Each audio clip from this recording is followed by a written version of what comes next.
Everybody. లండన్‌లో ఎప్పుడు చూసినా బయట తిరుగుతూ, రీల్స్ పెడుతూ బాగా లైఫ్‌ని ఎంజాయ్ చేస్తున్నారు. ఏం పని చేయరా అని అడిగేవాళ్ళ కోసం.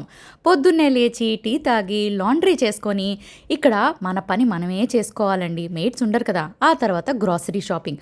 గ్రోసరీ షాపింగ్‌లో మళ్ళీ 2 వెరైటీస్ ఉంటాయి. ఒకటి ఇండియన్ గ్రోసరీ షాపింగ్. అంటే మన పప్పులు, ఉప్పులు కొనుక్కోవడానికి ఇండియన్ సూపర్ మార్కెట్‌కి వెతుక్కుంటూ వెళ్ళాలి. ఆ తర్వాత ఇక్కడ బ్రిటిష్ సూపర్ మార్కెట్స్‌లో వెజిటబుల్సు, ఫ్రూట్సు ఇలాంటివన్నీ ఇక్కడ దొరుకుతాయి కాబట్టి అక్కడికి రావాలి. మోస్ట్‌లీ సెల్ఫ్ బిల్లింగే ఉంటుందండి. మన బిల్లింగ్ మనమే జేసుకోవాలి.